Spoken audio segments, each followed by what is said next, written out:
Hi, welcome back to my skill improvement journey and in which I am preparing myself for corporate. It is the day 11. सीख रहा हूँ मैं चीज़ें, सीख रहा हूँ मैं इंट्रो इंट्रो बोलना, ज़्यादा फ्लुएंट बोलना और सीख रहा हूँ मैं। ठीक है, आज मैंने अच्छे से अरेंज करके मैंने सब कुछ बोला है। ठीक है, तो आज हम हमारा एक्सेल का मॉड्यूल 3 शुरू करने वाले हैं। 2 मॉड्यूल हमने उस कोर्स से कंप्लीट कर लिए हैं जो हमने देखा था, और चैट जीपीटी से जो हमने टॉपिक्स निकाले थे उनमें से हमने बहुत कुछ कर लिया है। एक्स लुकअप तक हमने कर लिया है, और नहीं, पिवट टेबल तक हमने कल कर लिया था, और आज देखते हैं क्या करना है। दूसरी बात, मैंने आज की डाल दी है। और तीसरी बात, मैं अभी एडिट करके मेरी वीडियो पोस्ट करूँगा जो मुझे आज डालनी है। आज मुझे कौन सा डे की डालनी है, डे 9th की मुझे डालनी है।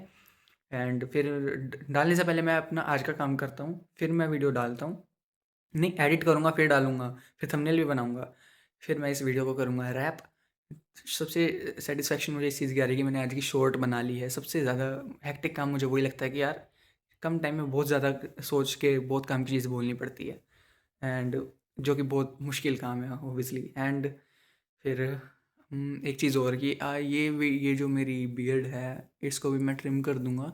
ये शो इस वीडियो में तो अच्छी लग रही है लॉन्ग वीडियो में, लेकिन शॉर्ट बनाता हूँ ना उसमें बहुत ही ज़्यादा अजीब लगती है। तो मेरे फेस को कम्प्लीटली चेंज कर देती है ये शॉर्ट में, और ये अलग से दिखती है क्योंकि पोर्ट्रेट बनती है ना शॉर्ट में, तो इसलिए सारा काम करने के बाद I will trim it of. तो कल you will see a better face of me. So let's start the work. Just got to know that the third video that they have posted is basically the compilation of both of these two videos. Part 1 and 2 both are combined in this one. So अगर आपको अलग अलग करके नहीं देखना है तो आप ये भी देख सकते हो। तो मतलब इनका ये कोर्स यहाँ ये इसी में ख़त्म हो जाता है। मैंने इसका लिंक बाय द वे नीचे दे रखा है डिस्क्रिप्शन में, आप जाके देख सकते हो। मैंने अभी तक की सारी एक्सेल की चीज़ें यहीं से करी हैं। एंड आपको अगर ये सारी चीज़ें करनी है तो नीचे डिस्क्रिप्शन में है, आप इनसे जाके सीख सकते हो डायरेक्टली। तो यहाँ पे इनका एक्सेल का कोर्स ख़त्म हो गया, लेकिन चैट जीपीटी ने तो हमें बहुत कुछ दे रखा था, वो देखते हैं क्या। मैं दिखाता हूँ आपको। देखो ये if sum if count if lookup V look X lookup और पिवट टेबल्स तो हमने कर ली हैं, लेकिन employ data formatting attrition calculation ये उस कोर्स में इंक्लूडेड नहीं थी। तो शायद ये मुझे अब यूट्यूब से अलग से करनी पड़ेगी, किसी और की वीडियोस मुझे देखनी पड़ेंगी और समझनी पड़ेगी, और ये चीज़ें उस कोर्स में इंक्लूडेड नहीं थी। तो ठीक है, ये अलग से करता हूँ मैं। यहाँ पे प्रैक्टिस विद में एम्प्लॉय मास्टर शीट और ये सैलरी ब्रेकअप शीट, तो शायद ये इन्हीं में हमने यही यूज़ करके तो हमने इनकी प्रैक्टिस करी है। तो आई थिंक जो हमने किया था ना पे रेट वगैरह, वो शायद सैलरी ब्रेकअप शीट का ही पार्ट है। और एम्प्लॉय मास्टर शीट हमने सारी एम्प्लॉय की सारी जो चीज़ें करी थी वो शायद एम्प्लॉय मास्टर शीट का ही पार्ट है। और वो सारी चीज़ें हमने ये सारी चीज़ें हमने इन्हीं के साथ तो प्रैक्टिस करी हैं। बस ये अटेंडेंस शीट हमने अभी तक नहीं करी है प्रैक्टिस, वो शायद इनमें ये यूज़ होती होगी। तो ये टॉपिक मैं जब करूँगा तो शायद अटेंडेंस शीट भी आ जाए।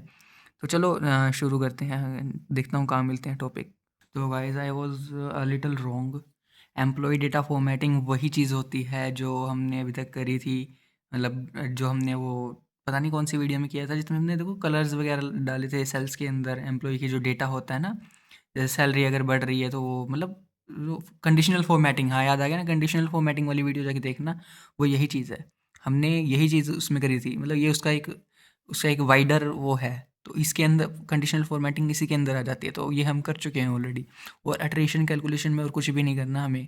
अट्रिशन कैलकुलेशन का सिर्फ एक फॉर्मूला है। अट्रिशन का क्या मतलब होता है कि नंबर ऑफ़ एम्प्लॉइज़ जो हमारी 1 साल के अंदर छोड़ के गई कंपनी, या फिर बिज़नेस हमारा 1 साल के अंदर छोड़ के गए एम्प्लॉइज़, या फिर ये चीज़ें दोनों तरफ से चलती है, एम्प्लॉइज़ और कस्टमर। हम अट्रिशन रेट एम्प्लॉइज़ का भी निकाल सकते हैं और कस्टमर्स का भी निकाल सकते हैं। 1 साल के अंदर कितने एम्प्लॉइज़ या फिर कस्टमर्स छोड़ के गए।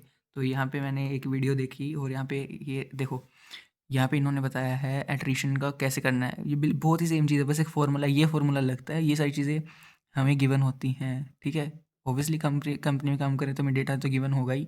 मतलब महीने के शुरू में 100 एम्प्लॉय थे, छोड़ के चले गए 20। उसी मंथ में आए नए नए एम्प्लॉयज़ भी आए 10।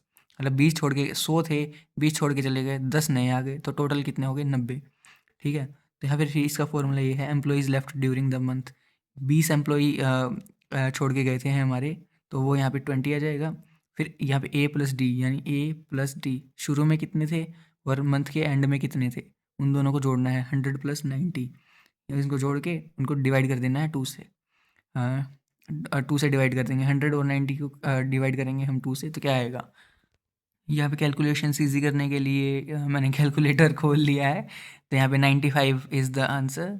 एंड यहाँ पे क्या फॉर्मूला बनेगा फिर हमारा यहाँ पे हमने क्या किया था, employees left during the month is like 20 divided by 195, 20 divided by 95। Okay, wait, I am a right hander ना, इसलिए दिक्कत हो रही है लेफ्ट हैंड से चलाते हुए। तो हम इसको अब करते हैं 20 डिवाइड बाय 95, वेट 95। तो this is the attrition rate 0.21, ये इसका एट्रिशन रेट आ गया है। तो यही चीज़ एक्सेल में करनी है, जो एक्सेल हमारे लिए अपने आप कर देता है। यहाँ पे कैलकुलेटर यूज़ किया है क्योंकि एक्सेल में इस छोटे से काम के लिए नहीं खोलने वाला ना, तो ये एक्सेल में सारा काम हो जाता है। तो फाइनली हमारा डे 11 पे जाके एक्सेल का काम पूरा ख़त्म हो चुका है, पूरा का पूरा। आई नो यहाँ पे मैं लाइक ये जो लास्ट के जो 2 टॉपिक है, शायद मैं इनमें कुछ छोड़ रहा हूँ क्योंकि मैं फ्रेशर हूँ ना, मुझे कुछ पता नहीं। तो अगर आपको कुछ पता है कि मैं यहाँ पे कुछ छोड़ रहा हूँ या नहीं, कुछ एक्स्ट्रा जानने की ज़रूरत है, या फिर यहाँ पे ये कुछ इनका कुछ और कहने का मतलब है, यहाँ ये जो एट्रिशन कैलकुलेशन और एम्प्लॉय डेटा फॉर्मेटिंग में कुछ और रहता है, तो आप मुझे कमेंट्स में नीचे बताओ, क्योंकि मुझे पता नहीं ना। ये तो इतना ही पता चल रहा है, मैंने तो सब कुछ सारी जगह पे ढूंढ के देख लिया है डाल के, मुझे कुछ नहीं मिला। वही चीज़ें मिली जो मैंने ऑलरेडी कर रखी हैं। इफ़ यू थिंक कि something else it is saying, तो आप मुझे कमेंट में बताना और वो करेंगे।